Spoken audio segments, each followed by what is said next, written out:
తాకట్టులో ఉన్న బంగారాన్ని విడిపించి ఆ రోజున్న మార్కెట్ ధర కట్టి మిగిలిన డబ్బును మీకు అందిస్తుంది కొమ్మూరి గోల్డ్. నమస్తే, నేను ముఖేష్. ఈరోజు మనతో పాటు ఉన్నారు బ్రహ్మశ్రీ నానాజీ పట్నాయక్ గురువు గారు. నమస్కారం గురువు గారు. శ్రీమాత్రే నమః. సార్, ముఖ్యంగా 12 రాసులు ఉంటాయి. ఈ 12 రాసుల వారు కూడా ఈ లలిత సహస్రనామాల్లో ఒక్కొక్క రాశి వారి ఏ శ్లోకాన్ని జపిస్తే బాగుంటుంది? మొదటిగా మేషరాశి వారికి లలిత సహస్రనామంలో ఏ నామం చదివితే బాగుంటుంది? తప్పకుండా అండి. ఇక్కడ ఏంటంటే ఒక నామం స్మరించడం ద్వారా లేకపోతే ఒక దానాన్ని ఇవ్వడం ద్వారా మన కర్మలు అనేవి తగ్గడము, మంచి బెటర్ లైఫ్ అనేటువంటిది వస్తూ ఉంటుంది. అయితే మీరు లలితా సహస్రనామాల గురించి తీశారు కాబట్టి ఎప్పుడైనా గుర్తుపెట్టుకోండి, లలితా సహస్ర రహస్య నామాలు వాటి పేరు. అంటే బయటికి చూడడానికి నామాల్లాగున్నా దాని అంతర్గతంగా అమోఘమైనటువంటి శక్తి పొందున్నాయి ఆ నామాలు. ఎందుకండి అంటే ఇప్పుడు మనకి ఒక్కొక్కరు రచించినవి ఒక్కొక్క ఎనర్జీ ఉంటుంది. ఎలా అంటే ఇప్పుడు నేను ఒక లెటర్ మీద సంతకం పెట్టి ఇచ్చాను. మా పిల్లవాడు కాలేజ్కో స్కూల్కో లీవ్ లెటర్ పనిచేస్తుంది, అంతేకాదు దాన్ని దేశాన్ని సాధించడానికి ఉపయోగించింది. అంతే కదా. అదే పిఎం మోడీ గారు సంతకం పెట్టింది దేశానికి వర్తిస్తుంది, సీఎం గారు పెట్టింది రాష్ట్రానికి, ఒక ఎంపీ ఎమ్మెల్యే చెబుతుంది ఆ ఏరియాకి కదా. అలా ఒక్కొక్క అంటే మనుషులు రచించినవి, ఋషులు రచించినవి, దివ్య మనుషులు రచించినవి, దేవతలు రచించినవి ఉంటాయి. అందులో హయ్యెస్ట్ ప్రియారిటీ దేవతలు రచించినటువంటిది. వసిన్యాది వాగ్దేవతలుగా అమ్మవారిలో నుంచి 8 కిరణాలుగా బయటకు వచ్చి ఆ యొక్క వసిన్యాది వాగ్దేవత ఋషయ అంటారు, అందుకే లలిత సహస్రనామాలు. అందులో పర్టికులర్గా మేషం వారు అన్నీ చేయొచ్చు, చేయకూడదని ఏం లేదు. అయితే ఒక్కొక్క విషయానికి ఒక్కొక్కటి చేయమని చెప్పారు. అయితే వీళ్ళకి ఎక్కువగా సూర్య భగవానుడు అధిష్టాన దేవత అవుతారు కాబట్టి ఓం భానుమండల మధ్యస్థ భైరవీ భగమాలినే నమః అని సూర్య భగవాను చూస్తూ ఎవరైతే అర్ఘ్యం వదులుతూ సూర్య భగవాను ఆదిత్య హృదయం చేసిన తర్వాత ఒక్క 10 నిమిషాలైనా చేసుకోగలిగితే, లేదండి ఇంకెక్కువసేపు చేసుకుంటానంటే 48 నిమిషాలు కనుక చేయగలిగితే వీరి పూర్వజన్మ కర్మలు దగ్ధమవుతాయి. అలాగే వీళ్ళ మేషం నుంచి 6వ భావం అంటే కన్యా రాశిలో ఏ గ్రహాలు ఉన్నాయో చూసుకోవాలి. ఏమీ లేవనుకుంటే ఏ గ్రహం ఉంటే ఆ గ్రహానికి సంబంధించిన దానం ఇవ్వాలి. ఏమీ లేదనుకుంటే పెసలు దానం ఇవ్వాలి. పెసలు, నువ్వులు వీళ్ళు ఎంత దానంగా ఇస్తూ ఉంటే వీళ్ళకి రుణాలు, రోగాలు, శత్రుత్వాలు తగ్గడమే కాకుండా సక్సెస్ఫుల్ లైఫ్ కూడా పెరుగుతుంది వీరికి. దీంతోపాటు ఈ భానుమండల మధ్యస్థ భైరవీ భగమాలినే నమః. ఎందుకంటే ఆఖరికి ఆమె మహావిష్ణువు శ్రీరామ అవతారాన్ని ఎత్తి రావణాసుని సంహరించే క్రమంలో అలసిపోతాడు. ఏమిటి ఎంత బాణాలు వేస్తున్నా తల మీద కొడుతుంది, ఇంకో తల వచ్చేస్తుంది, చేయి మీద కొడితే ఇంకో చెయ్యి వచ్చేస్తుంది, వీటిని ఎలా సంహరించడం రా బాబు అని. అలాంటప్పుడు మహర్షి వచ్చి ఈ యొక్క ఆదిత్య హృదయం చదువు అని చెప్తూ ఉంటారు. ఈ మేషము వారికి ప్రత్యేకంగా ఆదిత్య హృదయ పఠనం అనేటువంటిది ఖచ్చితంగా ఈ యొక్క ఫలితాన్ని ఇస్తుంది. దీంతోపాటు ఓం భానుమండల మధ్యస్థ భైరవీ భగవానే నమః లలిత సహస్రనామాలు. అదేవిధంగా ముందు ఓము లాస్ట్లో నమః కలుపుకోవాలి ఈ నామానికి. దీంతోపాటు మనకి పాయసాన్నాన్ని నైవేద్యంగా పెట్టాలి. సూర్య భగవానుడికి పెట్టొచ్చు, అమ్మవారి దగ్గర కూడా పెట్టొచ్చు. కుంకుమతో గనక అమ్మవారిని ఈ నామాన్ని స్మరిస్తూ కుంకుమతో గనక పూజ చేసినట్లయితే మరింత మంచి ఫలితాలు వస్తాయి. ఎస్, ముఖ్యంగా రోజు చదవాలా, రోజు చదివి రోజు నైవేద్యం పెట్టాలా, ఏమంటారు మీరు? ఒకటండి, ఇక్కడ సింపుల్ ఎగ్జాంపుల్ చెప్తా చూడండి. రోజు చదవాలా, రోజు చదవకూడదా, రోజు చదివితే ఏంటి, చదవకపోతే ఏంటి అనే కంటే కూడా చిన్న ఎగ్జాంపుల్ అండి. మీరు రోజు ఎక్సర్సైజ్ చేస్తున్నారు, లేకపోతే యోగా చేస్తున్నారు, ఎవరికి బెనిఫిట్? మనకే బెనిఫిట్, చేసుకున్న వారికి బెనిఫిట్. మనకి అంటే మీరు చేయడం వల్ల మీ పక్కింటోడుకో లేకపోతే మీరు చేస్తున్న జిమ్కో ఏ బెనిఫిట్ ఉండదు కదా. మీరు వెళ్తున్న దీనికో ఆయనకి ఏదో ఆ జిమ్కి ఆ ట్రైనింగ్ ఇస్తున్న పర్సన్కి ఏదో ట్రైనింగ్కి వెళ్తుందేమో, కానీ చేస్తున్న వ్యక్తికి ఎక్కువ బెనిఫిట్ కదా, మెయిన్గా ఆరోగ్యంగా ఉంటాడు కదా. అలాగే మనం పూజాది కార్యక్రమాలు కూడా మనకి శాస్త్రంలో ఏముందంటే, ఇప్పుడు చాలామంది చూడండి, ఒకానొక రోజు ఏదో కష్టం వచ్చినప్పుడు దేవుని తలుచుకుంటారు. ఒక్కొక్కసారి వాళ్ళకి పూర్వజన్మ కర్మ బాగుంటే ఆ పని అయిపోతుంది తలుచుకున్నందుకు. లేకపోతే ఏంటోనండి దేవుడికి మొక్కుకున్నా అవ్వలేదంటారు, పని అనుకున్నా కాలేదంటారు. కారణం ఏంటంటే అమ్మవారే చెప్పింది, రోజు నిత్యము నన్ను స్మరించే వాడికి నీ కష్టకాలంలో నువ్వు స్మరించినప్పుడు వెంటనే వచ్చి నేను ఆదుకుంటా. ఇప్పుడు చిన్న ఎగ్జాంపుల్, మీ ఇంటి పక్కనే ఎమ్మెల్యే గారు ఉన్నారు, రోజు ఫ్రెండ్షిప్ చేసుకుని రోజు మాట్లాడుకుంటున్నారు. ఏదో కష్టం వచ్చింది మీకు, మీరు ధర్మబద్ధంగా ఉన్న ఏదో అయింది, ఆయన చెప్తే ఆయన ఏదైనా మీకు హెల్ప్ చేయగలుగుతారు. అసలు మీరు జీవితంలో ఎప్పుడు పలకరించలేదు, పక్కపై సడన్గా పోయి నాకు ఇది వచ్చింది అంటే ఛాన్సెస్ అక్కడ కూడా చేయొచ్చు, కానీ మీకు పరిచయం ఉన్నప్పుడు చేసే ఇది వేరే ఉంటుంది, అవునా కదా? అలా అనమాట. కాబట్టి ఈ లలితా సహస్రనామాల విషయంలో కొన్ని ఉన్నాయి. ఏంటంటే నిత్యము చేసేవాళ్ళు కొన్ని అడుగుతూ ఉంటారు, ఏమంటే నేను నాన్ వెజిటేరియన్ తినొచ్చా, తినకూడదా, ఇట్లాంటివన్నీ కూడా. మీరు ఒక జంతువుని హింసించడం ఎందుకు అనే భావనతో తినకుండా ఉంటే వేరే, కానీ ఎక్కడైనా సరే ఏ దేవత సంబంధమైనా కానీ మీరు వెజిటేరియన్ నాన్ వెజిటేరియన్ అనేది చూడండి ఎప్పుడు భగవంతుడు. మీరు సాటి మనిషి పట్ల ఎలా ఉంటున్నారు, వాడిని మోసం చేయడము, వాడికి ఏదో మాయమాటలు చెప్పడము, లేకపోతే వాడి ముందుని బాగా మాట్లాడి పక్కకు పోయి వాడి గురించి చెడుగా మాట్లాడడం చేస్తే అది మాత్రం దేవుడు మెచ్చడు. ఇది ప్రధానంగా గుర్తుపెట్టుకోవాలి. అదేవిధంగా కొంతమంది విగ్రహం పెట్టుకోవాలా లేకపోతే పటం పెట్టుకోవాలని అడుగుతూ ఉంటారు.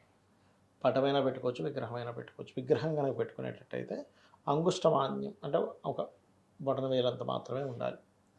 బొటన వేలు కంటే పెద్దది విగ్రహం కనుక ఇంట్లో ఉన్నట్లయితే నిత్య నైవేద్యము చేయాలి అంటూ ఉంటారు. అంటే మీరు వండినటువంటి అన్నాన్ని నైవేద్యంగా పెట్టి అమ్మవారు చూపించి నివేదన చేసి తీసుకోవడము, లేదా కొబ్బరికాయ కనీసం కొట్టాలి ఇంట్లో, లేదంటే ఏదైనా ఫలమైనా సరే పెడితే చాలా మంచిది అని చెప్పి శాస్త్రవచనం. ఇది ప్రధానంగా గుర్తుపెట్టుకోవాలి. సార్, ఏది ఏమైనప్పటికీ కూడా ఖచ్చితంగా అందరికీ వ్యక్తిగత జాతకం ఇంపార్టెంట్. వ్యక్తిగత జాతకం ఆధారంగానే ఈ రాశి ఫలాలు కానివ్వండి. జాతకం లేని వారు కూడా ఏం చేసుకోవాలంటారు? చాలా మందికి జాతకాలు ఉండవు, కొంతమంది పూర్వం కొంతమంది రాస్తారు, కొంతమంది రాయరు. సో అలాంటి వారు మరి వాళ్ళ ఐడెంటిటీని కనుక్కోవడం ఎలా, అంటే వాళ్ళ వ్యక్తిగత జాతకం కనుక్కోవడం ఎలా అంటారు? అంటే ఒకటండి, వ్యక్తిగత జాతకం అనేటువంటిది వాళ్ళు పుట్టినటువంటి డేటు, టైము, ప్లేస్ని బట్టి తెలుసుకోవాలి ఒకటి. రెండవది ఏంటి అంటే ఈ అసలు జాతకమే లేదు కానీ లలితా సహస్రనామాల్లో ఏం చేసుకోవాలంటే ఒక్కొక్క దానికి ఒక్కొక్క నామం ఉంది ప్రత్యేకంగా. ఇప్పుడు చూడండి, ఎవరికైనా సరే కెరీర్లో సెట్ అవ్వాలి బాగా, అలాంటి వాళ్ళు ఓం మాణిక్యం ఒకటాకార జానద్వయ విరాజితాయ నమః చేసుకోవచ్చు. లేదంటే బిజినెస్లో ఇంప్రూవ్మెంట్స్ అవ్వాలి, ఓం ఇంద్రగోప పరిక్షిప్త స్మరత్వనాభజంగికాయ నమః. ఈ ఇంద్రగోప పరిక్షిప్త నామం ఏదైతే ఉందో వాళ్ళ లైఫ్లో అంటే వాళ్ళ జాతకంలో 11th హౌస్ పాడైంది అనుకోండి, ఇది చేసుకోవడం ద్వారా హ్యాపీనెస్ అనేది పెరుగుతుంది, సక్సెస్ రేట్ అనేటువంటిది పెరుగుతుంది. అది అదేవిధంగా మరొక విషయం ఏంటంటే ఒక్కొక్కసారి కొంతమందికి అనారోగ్యంతో బాధపడుతుంటారు చిన్నప్పటి నుంచి కూడా. అలాంటి వారు ఓం సర్వవ్యాధి ప్రశమని సర్వమృత్యు నివారిణి అగ్రగణ్య చింత్యరూప కలికల్మషనాశిని నమః చేసుకోవచ్చు. ఇలాగా ఎవరెవరు దేనికి సంబంధించి చేయాలో దానికి సంబంధించి చేసుకునేటువంటిది ఉంటుంది. అదేవిధంగా మరి కొంతమందికి ఫైనాన్షియల్ ఇబ్బందులు ఉంటాయి. అలాంటప్పుడు ఓం ధర్మాధ్యక్ష ధనాధ్యక్ష ధనధాన్య వివర్ధిని నమః. అంటే ఇక్కడ ఏంటంటే వ్యక్తిగత జాతకంలో కనుక 2వ భావం పాడైంది అంటే ఫైనాన్షియల్ హౌస్ పాడైంది, అప్పుడు ఈ ధర్మాధ్యక్ష కానీ లేకపోతే ఓం సంపత్కరి సమారూఢ సింధుర ప్రజ సేవితాయ నమః కానీ చేయొచ్చు. ఇలా ఏంటంటే ఒకటి ఇక్కడ చాలామంది ఇప్పుడు మీరు అడిగినట్టు కొంతమంది ఎట్లా అడుగుతారంటే, ఏమంటే నేను ఎప్పుడు పూజలు చేయను కానీ ఇప్పుడు నాకు కష్టం వచ్చింది కాబట్టి దేవతను వెళ్ళి అడిగితే నేను స్వార్థం కోసం అడిగినట్టు ఉంటుందేమో అనుకునే వాళ్ళు చాలామంది ఉన్నారు. ఎస్, అవును. నేనేమంటానంటే ఒక తల్లికి బిడ్డలు ఉన్నారు, 4 బిడ్డలు ఉన్నారు. ఒకవాడు తల్లితో పెద్దగా కనెక్టివిటీలో లేడు, మిగతా 3 బాగానే ఉంటారు. కానీ వీడికి ఆకలేసింది, ఎవరిని అడగాలి? తల్లినే అడగాలి. తల్లి ఏమైనా నువ్వు సరిగ్గా కమ్యూనికేషన్స్లో లేవు కదా నీకు పెట్టను అంటుందా? అన్నది కదా, అన్నది కదా. అందుకని తల్లిని అడగడంలో తప్పు లేదు. అయితే నువ్వు అడిగేటువంటి దానిలో ధర్మబద్ధమైంది అయి ఉండాలి ఆ కోరిక. పక్కవాడికి పోవాలి, జాబ్ పోవాలి, ఆ జాబ్ నాకు రావాలంటే ధర్మబద్ధం కాదు. అంతే కదా. నేను పడుతున్నటువంటి కష్టానికి నాకు మంచి ఉద్యోగం ఇవ్వు, అది ధర్మబద్ధం. అలాగా చాలామంది ఏంటంటే కొన్ని నేను మొన్న కూడా ఒక జాతకం చెప్పినప్పుడు అతను అదే అంటున్నాడు, ఏమంటే సార్ నేను ఎప్పుడు చేయను, ఇప్పుడు చేస్తుంది ఏదో దేవుడిని స్వార్థంతో అడిగినట్టు ఉంటుందేమో. అలా అనుకుంటాడా సార్ దేవుడు? అనుకోడు. ఎందుకంటే తల్లి ఎప్పుడైనా అనుకుంటుంది, అనుకోదు. వీడి స్వార్థంతో నన్ను అన్నం పెట్టమని అడుగుతున్నాడు, వీడి స్వార్థంతో నన్ను కూర వండమని అడుగుతున్నాడు అనుకుంటుందా?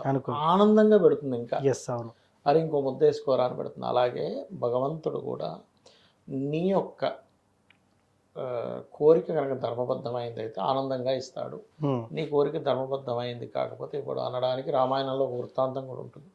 ఒకసారి బ్రహ్మగారు అంటే మన ఈ రావణాసురుడు, మన శూర్పణఖ, అదేవిధంగా మన రావణాసురుడు యొక్క తమ్ముడు కుంభకర్ణుడు, సుగ్రీవుడు, వీళ్ళ 4 బ్రహ్మ కోసం తపస్సు చేస్తూ ఉంటారు. బ్రహ్మగారు ప్రత్యక్షం అవుతారు. ఉమ్, ప్రత్యక్షమై శూర్పణకి ఏదో కావాలంటే ఇచ్చేస్తారు. ఓకే. దాని తర్వాత రావణాసుడి దగ్గరికి వస్తాడు. ఉమ్, రావణాసుడి దగ్గరికి వస్తే రావణాసుడు నాకు పలానా అది కావాలి ఇది కావాలి నేను ఎప్పుడు బతికే ఉండాలంటే అది ఇవ్వడం కుదరదు అంటాడు. ఉమ్, ఎగ్జంప్షన్ ఉమ్, అంటే మనుష్యుల చేతిలోని లేకపోతే వానరుల చేతిలో తప్ప మిగతా అన్ని కోరుకుంటాడు. ఎస్, అందుకే నారాయణుడే మనుష్య రూపం దాల్చి చంపేశాడు రాముడి రూపంలో. ఎస్, అవును. ఇక సుగ్రీవుడి దగ్గరికి వెళ్ళినప్పుడు సుగ్రీవుడు ఏం చెప్తాడంటే, నేను ఉన్నంత కాలము జీవించినంత కాలము ధర్మాన్ని నేను తప్పకుండా చూడు స్వామి అని అడుగుతాడు. ఓకే. అప్పుడు బ్రహ్మగారు మెచ్చుకొని నీకు చిరంజీవత్వం ఇస్తాడు. ఎస్. ఇక్కడ రావణాసుడు అడిగినా ఇవ్వడు, ఉమ్, అలా ఇవ్వకూడదు అంటాడు, కానీ ఇక్కడ ఇస్తాడంటే దాని అర్థం ఏంటి, ధర్మానికి ముడిపడి ఉంటే నువ్వు ధర్మంతో కనెక్ట్ అయి ఉంటే భగవంతుడు మెచ్చి నీకు ఇస్తాడు. ఎస్. మరలా ఇక్కడ కుంభకర్ణుడి దగ్గరికి వెళ్తుండేసరికి దేవతలందరూ వచ్చి బ్రహ్మను పట్టుకుంటారు. అయినా వాడు ఇప్పటికే మేము చచ్చిపోతున్నాం, వాడు బాడీకి అది, ఉమ్, మీరు మళ్ళీ వరాలు ఇస్తే ఇంక మేము ఇంక భరించలేము, ఏదో ఒకటి చేయండి అంటే నన్ను ఏం చేయమంటారు, జపం చేశాక నేను రావడం వరాలు ఇవ్వడం నా యొక్క డ్యూటీ, తప్పదు అంటే సరే ఏదో ఒకటి చేయండి అంటే అప్పుడు సరేలే అని సరస్వతీదేవి చెప్తే సరస్వతీదేవి కుంభకర్ణుడి యొక్క ఆలోచనలోకి నాలుక మీదకి వస్తుంది. ఎస్. వచ్చి ఇతను ఏం వరం కావాలంటే ఆవిడ మార్చేస్తుంది. ఎట్లా అంటే నిద్రపోయేలా చేయి, మంచి నిద్ర పట్టేలా చేయి స్వామి అని. తదాస్తు అంటాడు. వాడు 24 గంటలు నిద్రపోతుంటాడు. అంతే.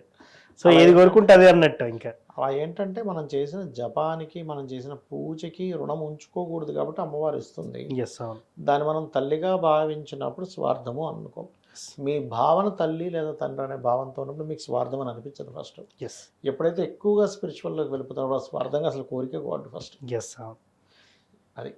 సో ఏ లలిత సహస్రనామంలో ఏ నామాన్ని చదివితే ఎటువంటి ఫలితాలు ఉంటాయి, అదేవిధంగా జాతకం లేని వారు ఎలా జాతకాన్ని తీసుకొని ఐడెంటిఫై చేసుకోవాలనేది ఫుల్ క్లారిటీగా ఇచ్చారు సార్. ధన్యవాదాలు. శ్రీమాత్రే నమః.